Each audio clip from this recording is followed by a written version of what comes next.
Yes, आपको ये graph देख करके लग रहा है कि आज हम लोग क्या करने जा रहे हैं? यस, आज हम लोग समझने जा रहे हैं linear equation in two variables. क्यों कहते हैं इसे linear equation in two variables? क्यों? आपको एक लाइन दिखाई दे रहा है यहाँ, है ना? ये लाइन में क्या क्या है?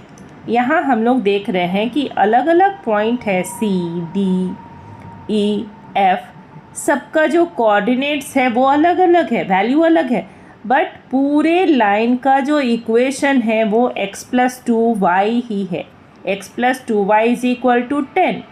और हम लोग आज के वीडियो में देखेंगे कि कैसे ये सारे पॉइंट को इस इक्वेशन में हम डाल करके प्रूव कर सकते हैं कि ये सारा वैल्यू जो है वो यही सेम इक्वेशन है, और ये जो लाइन है हमारा ए बी, यही इसको फुलफिल करता है।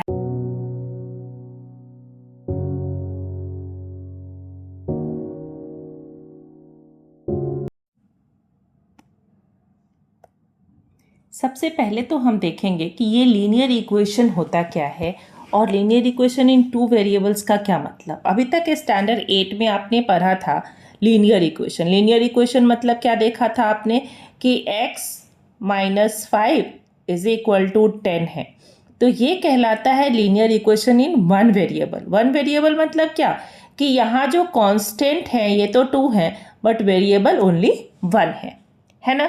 तो अब जो हम लोग देखेंगे वो देख रहे हैं अभी linear equation in two variable. तो ये किस फॉर्म में लिखते हैं?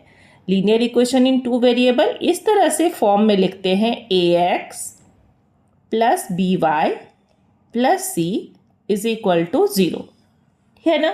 जहाँ a हमारा 0 नहीं होना चाहिए, ठीक है, एंड b 0 नहीं होना चाहिए। यस, ठीक है। तो इस तरह से आपने देखा कि किस फॉर्म में लिखते हैं, a कैन नॉट बी 0, ठीक है, b कैन नॉट बी 0। तो ये फॉर्म हमारा क्या कहलाएगा? Linear equation in two variables, क्योंकि यहाँ जो वेरिएबल्स हैं ये x है एंड y है। जैसे मान लो कि अगर हम लोग यहाँ वैल्यू लिखते हैं 5x + 2y + 9 is equal to 0, तो ये किस फॉर्म में आया हमारा? Linear equation in two variables. इसे अगर हम लोग ऐसे भी लिखना चाहें कि 5x + 2y is equal to -9, तो इस तरह से लिख सकते हैं, है ना? तो अब दो क्वेश्चन के हेल्प से पहले मैं आपको ये समझाती हूँ कि कैसे linear equation in two variables आपका एग्जाम में आने वाला है। आपके एग्जाम में एक पहला तो ये टाइप का क्वेश्चन आने वाला है, find 3 solution of the equation 2x + 3y is equal to 6। तो 2x + 3y is equal to 6, यहाँ आप इसके लिए क्या क्या वैल्यू ऐसा डालोगे कि इसी इक्वेशन में आएगा। तो पहला काम करते हैं, क्वेश्चन नंबर 1 लेते हैं, ठीक है। 2x + 3y is equal to 6 given है। किसी भी एक वेरिएबल को आप इस तरह से ले सकते हैं। We can write 2x is equal to 6 - 3y, है ना? अब x इज इक्वल टू क्या हो जाएगा? 6 - 3y डिवाइडेड बाई 2। तो इस तरह से आप पहले इक्वेशन फॉर्म कर लिए, इसी इक्वेशन को आप रीराइट किए इस फॉर्म में। अब जो भी आप y का वैल्यू डालोगे उसके अकॉर्डिंग आपको x का वैल्यू मिलते चला जाएगा, है ना? तो चलिए देखते हैं इसको। अब ये देखो, अब क्या कर सकते हैं यहाँ पर? मान लो कि आपने पहला जो वैल्यू लिया वो y का लिया, 2 ले लो, है ना? तो यहाँ क्या लिखेंगे? Let y is equal to 2। तो x क्या हो जाएगा? x is equal to 6 - 3 into 2 divided by 2, है ना? यहाँ क्या हो जाएगा? 6 - 6 तो 0 हो जाएगा ये, तो इज इक्वल टू क्या हो जाएगा? 0। तो हमारा x भी क्या आ जाएगा? 0। तो ये आपका पहला जो वैल्यू आया वो क्या आ गया? इस तरह से यहाँ साइड में लिख लेते हैं हम लोग। क्या क्या वैल्यू मिला? फर्स्ट वैल्यू मिला आपको 0 एंड 2, है ना। 3 वैल्यू फाइंड आउट करना है। अब यही वैल्यू को हम लोग दूसरा वैल्यू अगर लेते हैं, y इज इक्वल टू अगर हम लोग ले लेते हैं 0, ठीक है, चेक कर लेते हैं। अब सेकेंड में क्या लिए हम लोग, x is equal to let y is equal to 0, then what will be x is equal to 6 minus 3 into 0, right, divided by 2, 6 divided by 2, है ना, क्योंकि ये पार्ट तो 0 हो गया। 6 divided by 2 is equal to आ गया 3। तो यहाँ पर जब आपने y लिया 0 तो x क्या मिला 3, तो एक ये वैल्यू हो गया, है ना। तीसरा वैल्यू कैसे फाइंड आउट कर सकते हैं, अब तक तो आप लोगों को आ गया होगा।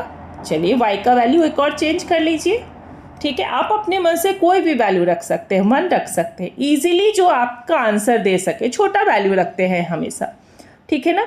अब यहाँ क्या हो सकता है, x is equal to 6 minus 3 into 1 divided by 2, तो ये क्या हो जाएगा 6 माइनस 3 अपॉन 2, तो 3 अपॉन 2।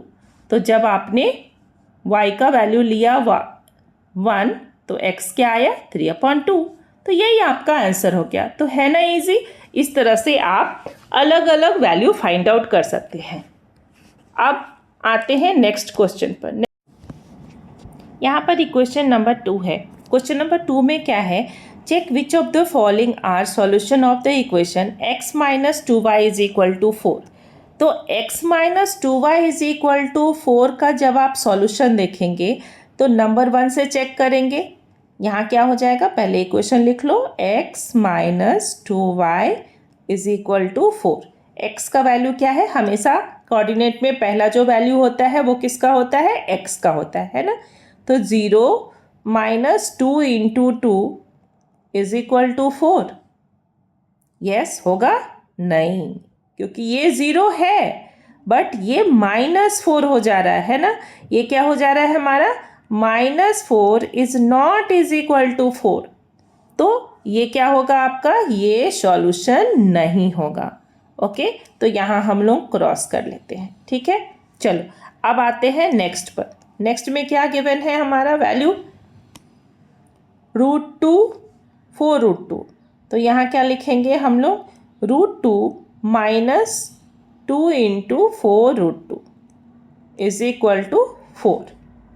अब यहाँ क्या हो जाएगा, ये तो √2 है ना, और माइनस 2 इंटू 4√2, तो ये हो जाएगा -8√2 is not is equal to 4, क्योंकि यहाँ पर दोनों के पास रूट है और हमारे यहाँ आंसर में रूट नहीं है, तो ये भी क्या हो जाएगा, क्रॉस। चलिए थर्ड ऑप्शन देख लेते हैं। थर्ड ऑप्शन क्या है हमारे पास, 4 and 0, yes.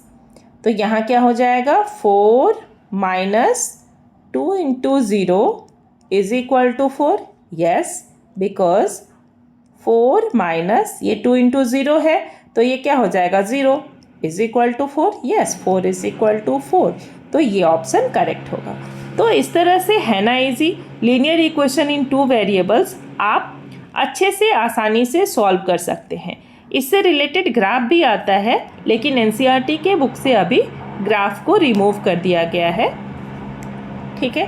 Thank you for watching. Please like and subscribe and share with your friends so that कि मैं आपके लिए और भी अच्छे अच्छे वीडियो बनाकर ला सकूं।